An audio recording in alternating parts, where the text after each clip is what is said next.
How can a place meant for peace become a stage for humiliation?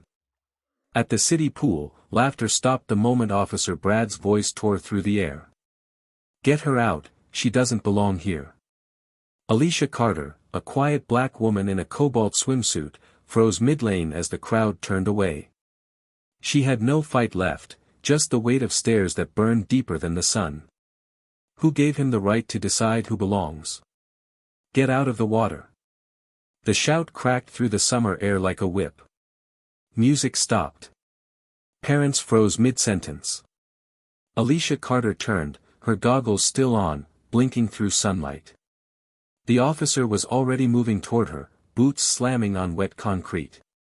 You people think rules don't apply to you, huh? He barked, voice dripping with contempt.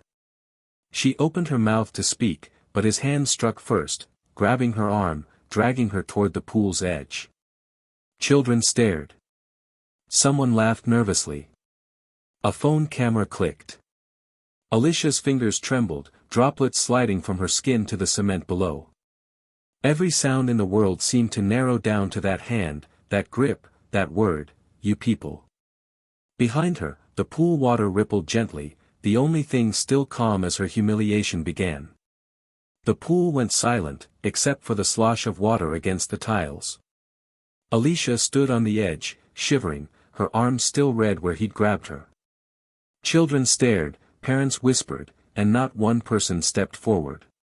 Her towel slipped from her shoulder, leaving her exposed under the harsh sun. She could hear the hissed words behind her, troublemaker, probably doesn't even live here. The officer circled her slowly, his boots squeaking on wet concrete. Answer me when I talk to you, he snapped.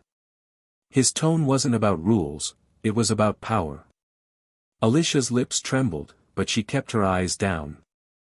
A single tear mixed with the water dripping from her chin. No one noticed. That tiny drop vanished into the puddle below, just like her dignity. What would you do if this happened to you? The officer's shadow loomed over her as he pulled a small notepad from his pocket. Name. Address. Reason for being here. His voice carried the kind of arrogance that came from never being questioned. Alicia's chest tightened. She could feel every pair of eyes on her, waiting to see how far this would go. I said speak. He shoved her shoulder again, forcing her a step back toward the pool's edge. Her heel slipped slightly on the slick concrete, but she caught herself, steadying her breath. You people never learn, he muttered. Those words cut deeper than any shove.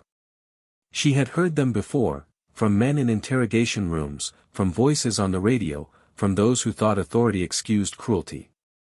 He reached for her wrist again, but this time her body moved on instinct.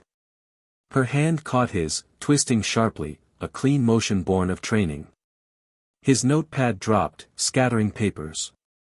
The sunlight flashed on something beneath her towel as she turned, thin metal, engraved with letters she never meant for them to see.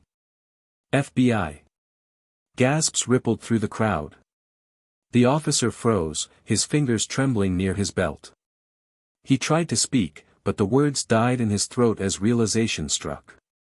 No one moved. The letters on that badge glinted like a blade under sunlight. The officer stumbled backward, his breath shallow, the weight of silence pressing down on the entire pool. Two men in suits rushed through the gate, badges in hand. Agent Carter, are you all right? One called. The crowd gasped, whispers filled the air. Alicia straightened, voice steady but cold. You humiliated me because of my skin. You thought a uniform made you untouchable. Her eyes locked on his. Now you'll answer for it. He lowered his head, the authority drained from his posture. The hand that once grabbed her now shook uncontrollably. Alicia picked up the fallen badge, brushed off the water, and held it in her palm. Power means nothing, she said quietly, if you use it to harm. Then she turned, diving back into the pool. The ripples spread, gentle but endless. Somewhere in the crowd, a phone kept recording, capturing not just a fall from power, but the moment justice resurfaced.